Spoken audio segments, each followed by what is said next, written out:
तो welcome everyone. आज हम देखेंगे कलेक्टिव बार्गेनिंग। तो कलेक्टिव बार्गेनिंग क्या होता है? ये एक नेगोशिएशन होता है। नेगोशिएशन किसके किसके अंदर होता है? नेगोशिएशन होता है एम्प्लॉय और एम्प्लॉयर के अंदर। एम्प्लॉय और एम्प्लॉयर के अंदर जो हम लोग नेगोशिएशन देखते हैं कोई सा भी चीज़ को लेके, उसको हम बोलते हैं क्या?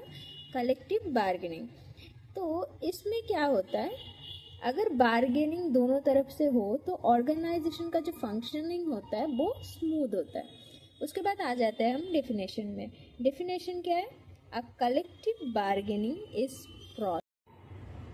A collective bargaining is a process that generally consists of 4 types of activities: distributive bargaining, interrogative, attitudinal structuring, and intra-organizational bargaining.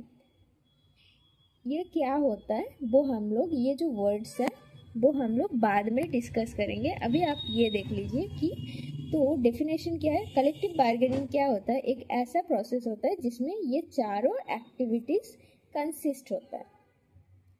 इसके बाद हम आ जाएंगे कैरेक्टरिस्टिक्स ऑफ कलेक्टिव बार्गेनिंग। तो कलेक्टिव बार्गेनिंग में क्या होता है, क्या क्या कैरेक्टरिस्टिक्स होता है? एक तो ये होता है कि इसमें both employ and employer participate करता है। ये किसी एक साइड का प्रोसेस नहीं है, दोनों पार्टिसिपेट करता है। सेकंड क्या है, इसमें एक स्टेबल रिलेशनशिप बन जाता है।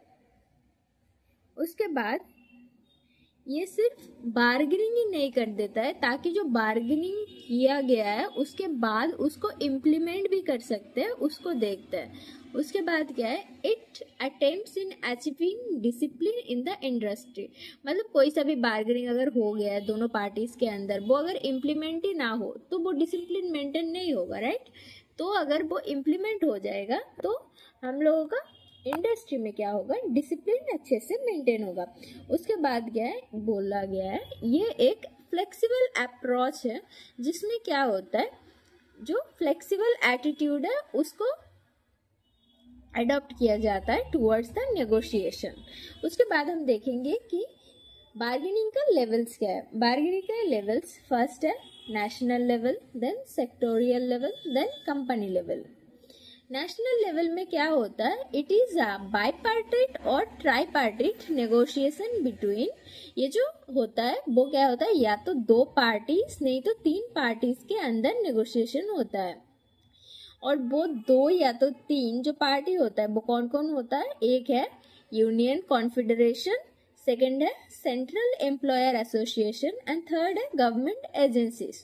तो इसमें क्या होता है, ये प्रोवाइड करता है एक फ्लोर लेवल बार्गेनिंग, जिसमें क्या होता है, जो एम्प्लॉय है, जो एम्प्लॉयमेंट होता है उसको क्या होता है, जो माइक्रो इकोनॉमिक गोल्स होता है उसको हम अचीव कर सकते हैं, ये जो नेगोशिएशन है उसके द्वारा। सेकंड क्या है, sectoral bargaining. It accounts for standardization of terms of employment in one industry, includes a range of bargaining patterns। मतलब इसमें क्या होता है, इसमें जो भी बार्गेनिंग होता है वो स्टैंडर्डाइज होता है, और इसमें हम लोग देख सकते हैं बहुत तरीके का बार्गेनिंग होता है। उसके बाद हम आ जाएंगे कंपनी लेवल में। कम्प्लीमेंट्री में क्या बोला जा रहा है, this is a supplementary type of bargaining. It emphasizes the point that bargaining level needs not to be mutually exclusive. मतलब इसमें छोटा मोटा जो बार्गेनिंग होता है, कोई सा भी किसी के अंदर कॉन्फ्लिक्ट हो उसको ठीक किया जाता है, ये सब होता है कंपनी लेवल में। अभी हम देखेंगे एडवांटेजेस ऑफ कलेक्टिव बार्गेनिंग। तो हम लोग जो ये कलेक्टिव बार्गेनिंग कर रहे हैं उसका एडवांटेजेस क्या क्या होता है। First, it is a flexible and mobile and not fixed और स्टैटिक। मतलब हम लोग इसे अपने तरीके से चेंज कर सकते हैं। सेकंड क्या है, इट हैज इंडस्ट्री और एम्पल स्कोप फॉर कॉम्प्रोमाइज। मतलब हम लोग या तो खुद कॉम्प्रोमाइज करेंगे या तो जो सामने वाला है उसको कॉम्प्रोमाइज करने पे मजबूर कर सकते हैं। सेकंड क्या है, थर्ड क्या है, it is a complementary process not a competitive, मतलब इसको हम कर भी सकते हैं नहीं भी कर सकते, ये कॉम्प्लीमेंटरी है और इसके अंदर ऐसा नहीं है कि नहीं मैं नहीं करूँगी वो ज़्यादा करेगा मैं इतना कम करूँगी, नेगोशिएशन ऐसा कुछ मतलब कॉम्पिटिटिव तरीके से नहीं होता है, जैसे हम लोगों का अच्छा होगा वैसे ही किया जाता है। फोर्थ क्या है, it helps in achieving better plan, मतलब हम लोग जितना एक दूसरे के बारे में सोच के जो स्मूथ फंक्शनिंग करेंगे, कितना कम होगा, कितना कौन ज़्यादा देगा कौन कम देगा, ये अगर पहले से ही पता हो तो क्या होगा, हम लोगों का प्लान और भी अच्छे से होगा। उसके बाद का एडवांटेज क्या है, it allow smooth functioning of organization, मतलब हमारा जो ऑर्गेनाइजेशन बनेगा वो अच्छे से स्मूथली काम करेगा। It retains the employ in organization, जब कोई एम्प्लॉय देखेगा कि हाँ मुझे अगर कुछ चाहिए तो मैं मैनेजर से बात कर सकती हूँ, कम या तो ज़्यादा कर सकती हूँ, मेरा सैलरी कुछ तो बात हो सकती है, तो क्या होगा, एम्प्लॉय ऐसे ऑर्गेनाइजेशन छोड़ के नहीं जाएगा, बात करने की कोशिश करेगा। उसके बाद क्या है, it encourages less strikes, strikes मतलब क्या होता है, कोई सा भी धरना जो होता है उसको हम स्ट्राइक्स बोलते हैं। अभी अगर नॉर्मली अगर बात हो जाए तो क्या होगा, स्ट्राइक्स की कोई संभावना नहीं रहेगा।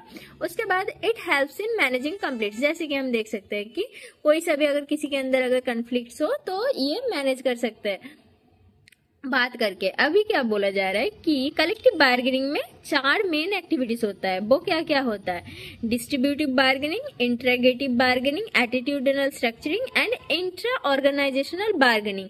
ये डिस्ट्रीब्यूटिव बार्गेनिंग क्या होता है, इसमें हम लोग इकोनॉमिक इश्यूज के बारे में बात करते हैं, जैसे कि वेसेजेस, सैलरीज एंड बोनस, और ये पीरियोडिक इंटरवल में ही बातें किया जाता है इसके बारे में, मतलब ऐसा नहीं है कि हर दिन इसके बारे में बात चल रही है। बोनस तो साल में 1-2 बार आता है ना, तो उसी टाइम पे बस इसकी बातें होता है कि नहीं हमें इतना कम बोनस नहीं चाहिए, हमें इससे ज्यादा चाहिए, ऐसे करके। तो इसमें क्या होता है, one party gain something and another party lose something. अभी सेकंड आ जाएंगे हम इंटरगेटिव बार्गेनिंग में। इसमें क्या होता है, ये जो होता है वो हॉस्टिलिटी लाइक कोई सा भी एटीट्यूड को शेप करता है या तो रीशेपिंग करते हैं। अभी इसमें क्या होता है, जो हमारा पार्टीज होता है वो पहले से ही बिटरनेस है, मतलब एक दूसरे के बारे में नेगेटिव सोच है। अभी उन दोनों के अंदर अगर ठीक ठाक सिचुएशन करना है तो क्या करना होगा, उन लोगों का जो एटीट्यूड है एक दूसरे के साइड पे वो हमें ठीक करना होगा। उसके बाद आता है एटीट्यूडनल स्ट्रक्चरिंग। इसमें क्या होता है, इसमें दोनों पार्टीज के अंदर ट्रस्ट होता है, और जहां पे ट्रस्ट होता है वहां पे क्या होता है, बार्गेनिंग करना इजी हो जाता है। अभी हम लोग इंटरगेटिव में क्या देखे, एक दूसरे के साइड में बिटरनेस होता है तो उसमें बार्गेनिंग करना मुश्किल हो जाएगा, पर यहाँ पे क्या हो रहा है, दोनों के अंदर ट्रस्ट है तो इसके वजह से जो हमारा बार्गेनिंग है वो इजी हो जाएगा। उसके बाद क्या है, इंट्रा ऑर्गेनाइजेशनल बार्गेनिंग। इसमें क्या होता है, जो एम्प्लॉय और एम्प्लॉयज का जो जनरल एग्रीमेंट होता है वो किया जाता है। इसमें जो कॉन्फ्लिक्टिंग ग्रुप होता है, अभी ग्रुप ए है और ग्रुप बी है, दोनों के अंदर झमेला चल रहा है, तो क्या होगा, मैनेजर आके दोनों के अंदर सुलझाव करेगा। ये होगा इंट्रा ऑर्गेनाइजेशनल। इंट्रा मतलब विद इन, उसके अंदर कोई सा भी ऑर्गेनाइजेशन के अंदर ही जो बार्गेनिंग चल रहा है उसको हम बोलेंगे intra organizational bargaining. Thank you everyone. See you in the next video. Bye bye.